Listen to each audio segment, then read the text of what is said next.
Now, let me say something about that. Since it's information, and have you ever observed information coming up on its own without any intelligence involved at all? Yes. Yes.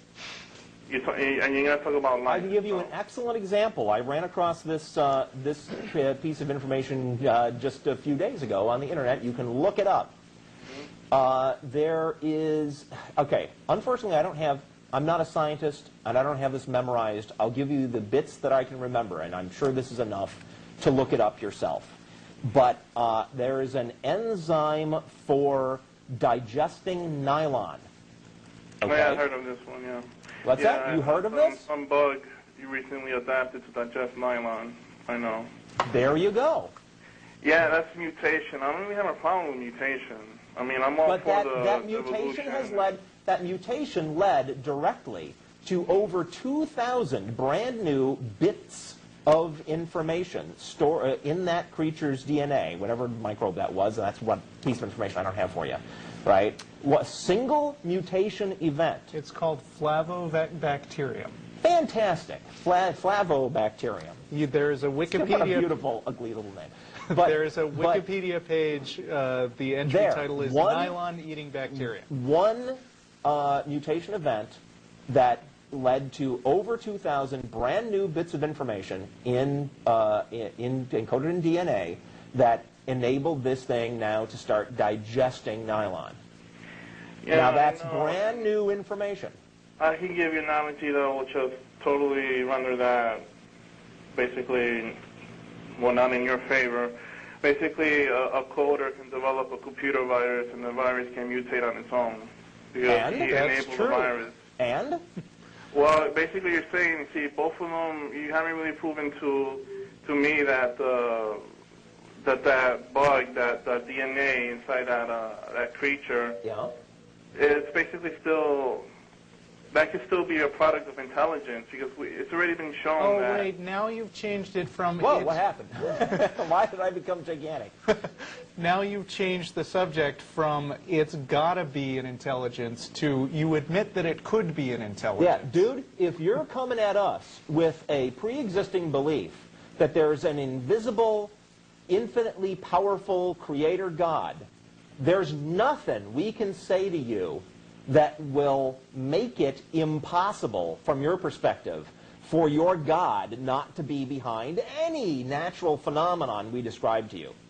No. Because you believe that there's an invisible, supernaturally powerful, infinitely powerful guy that could do anything. Therefore, anything we describe to you, you can say, well, you haven't proved to me that he didn't do it. So, and that is a completely unreasonable standard for you to have. No, that's not what I was saying. I can completely agree that the bug did it itself, that the DNA can mutate on its own without outside intervention. Okay. I don't have a problem with evolution and natural selection and whatever. Okay. My problem is how it got started, because in order for it to get started, you need information, and the information didn't come out of thin air.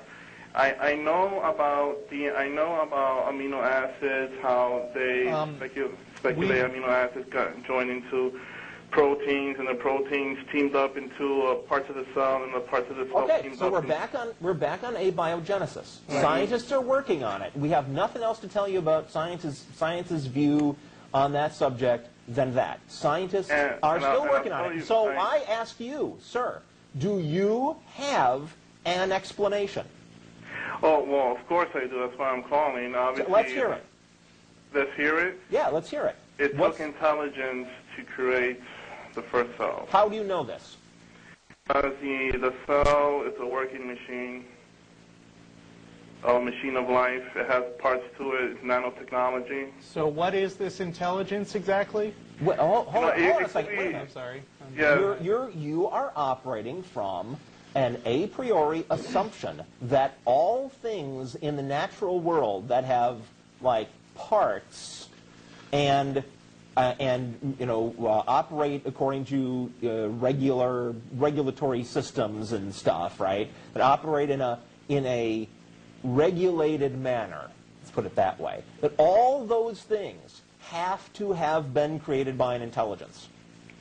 That's the only explanation. No, it isn't. Do you think the solar system had to have been created by a god?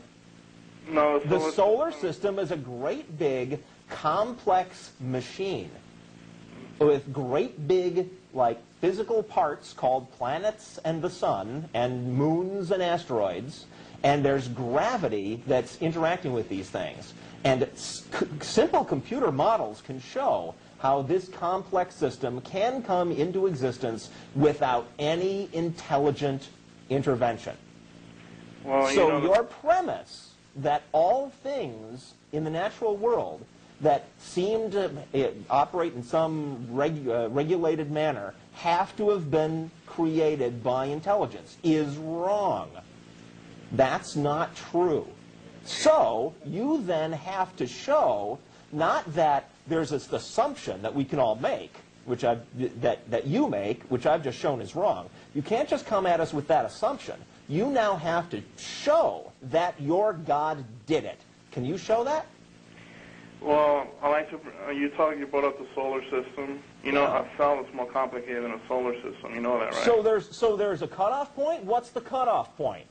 The cutoff point is, if you're going to compare something that's simpler than a cell, it's not going to explain the cell, how the cell came about.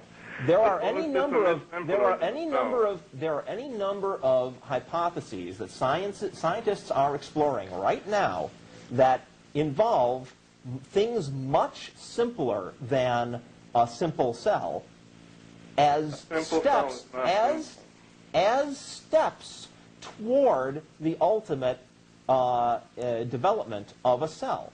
And they're working on it, right? But you have got nothing except an assumption that that kind of thing can't happen. And if that's your assumption, well, okay, fine.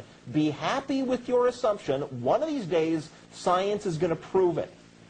I think science is going to prove it. And if they do, you will be faced with a choice. Are you going to get rid of your prejudices, or are you going to cling to them because you can't bear to let go? And that will be an interesting choice for you to make.